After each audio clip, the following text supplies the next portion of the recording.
Bonjour à tous, merci de nous rejoindre sur Futur TV pour cette nouvelle édition de la rédaction.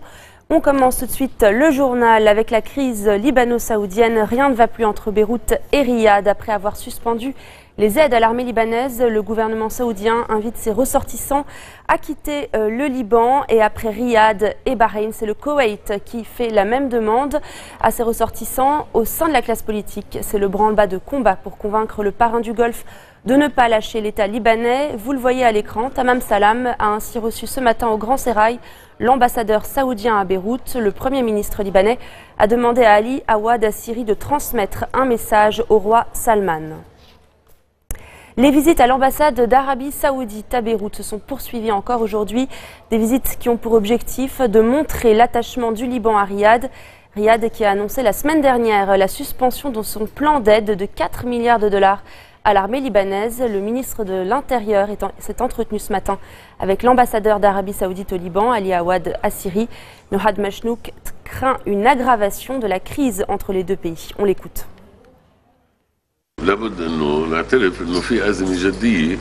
Il faut reconnaître qu'il y a une crise survenue suite aux propos et aux actions du Hezbollah contre l'Arabie Saoudite. La décision saoudienne n'est pas nouvelle ou surprenante. Il faut présenter des excuses à l'Arabie, faute de quoi la crise va s'aggraver. Les proches des militaires otages menacent une nouvelle fois d'escalade. Ils affirment n'avoir aucune information sur l'état de santé des soldats et ne savent pas s'ils sont en vie ou pas. Ils appellent donc à un rassemblement vendredi à midi à l'entrée du casino du Liban, Hama Meltein.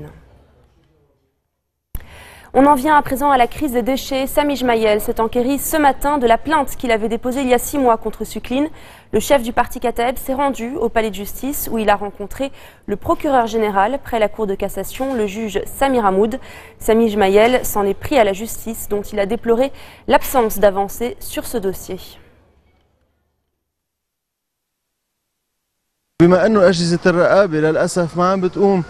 بدورة بشكل كامل عم نضطر كنواب نلجأ للقضاء اللبناني. Étant donné que les organismes de contrôle ne font pas leur travail, je me suis vu dans l'obligation en tant que député de porter plainte devant la justice. J'ai fait cela il y a 6 mois et à ce jour, il n'y a aucune avancée dans le dossier. Suklin a été payé pour accomplir un service, or elle ne l'a pas fait. Où est passé l'argent qui lui a été versé? Pourquoi ce dossier n'a pas été abordé en Conseil des ministres? Pourquoi le CDR n'a pas sanctionné Suklin? Doit-on croire à un cessez-le-feu en Syrie? L'Iran soutient le projet russo-américain pour une cessation des hostilités. Bachar el-Assad, de son côté, se dit prêt à le respecter. L'initiative aurait également remporté le soutien du roi Salman d'Arabie Saoudite, avec qui s'est entretenu Vladimir Poutine. Cette trêve doit normalement rentrer en vigueur vendredi soir, mais beaucoup sont plus que sceptiques quant à son application. Le cessez-le-feu n'implique en effet ni le groupe État islamique ni le Front al-Nosra qui contrôle de larges pans du territoire syrien. Et la Turquie a quant à elle déclaré aujourd'hui qu'elle souhaite que 2 milices kurdes que sont le PYD et le YPG soient exclus de cette trêve. À 2 jours des élections en Iran, le guide suprême Ali Khamenei assure que son peuple veut un parlement fort face aux États-Unis. L'ayatollah s'est exprimé devant les habitants de Najafabad venus à Téhéran. Près de 55 millions d'Iraniens sont appelés aux urnes vendredi. Un peu plus de 6200 candidats ont été approuvés pour les législatives et 161 pour l'Assemblée des experts. Donald Trump remporte avec une large avance le caucus du Nevada. Restez des nôtres, c'est après la pause.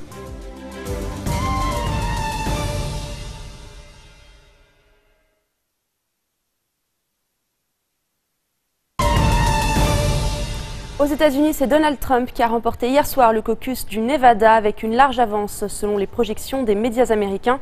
Marco Rubio et Ted Cruz se disputent la 2e place. C'est sa 3e victoire d'affilée du candidat républicain et je vous propose ce retour sur le programme politique de l'homme d'affaires et ex-star de la télé-réalité, Mark Pope. Sa promesse, simplifier le code des impôts et faire croître l'économie comme jamais. Au centre de son programme économique, une grande réforme fiscale. Première cible, les ménages. Donald Trump promet une réduction d'impôts pour plus de 30 millions d'entre eux. Avec notamment la suppression de l'impôt sur le revenu pour les Américains gagnant moins de 25 000 $ par an.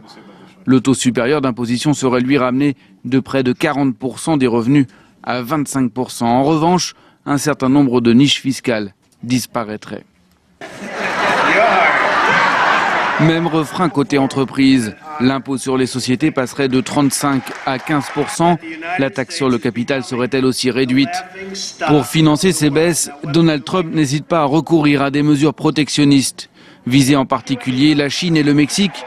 Le candidat républicain souhaite revenir sur les accords de libre-échange avec son voisin du Sud et instaurer des bannières douanières plus strictes, notamment la mise en place d'une taxe de 20% sur les biens importés ou une autre visant les entreprises américaines externalisant leurs activités. Objectif, les forcer à rentrer aux États-Unis. Je vais aller chercher les emplois de Chine et d'autres pays. Je vais créer des emplois. Et même si un prix Nobel d'économie soutient ce programme, la plupart des spécialistes, eux, doutent de son efficacité à tel point que plusieurs milliardaires traditionnels bailleurs de fonds des Républicains ont déjà prévenu qu'ils ne soutiendraient pas Donald Trump face au candidat démocrate. Dans son rapport annuel, l'ONG Amnesty International se montre très critique envers l'Europe et la France en cause leur gestion de la crise des migrants. Marc Pope nous en dit plus. Une réaction honteuse et une attitude qui bafoue les droits de l'homme. Voilà comment Amnesty International qualifie la gestion de la crise des migrants par l'Union européenne. Dans son rapport 2016, l'organisation pointe du doigt une Europe forteresse, repliée sur elle-même. L'Europe, bloc de pays le plus riche du monde, s'est montré incapable de s'unir et de s'accorder sur une solution sensible et cohérente concernant ceux qui fuient la guerre et la persécution pour venir en Europe.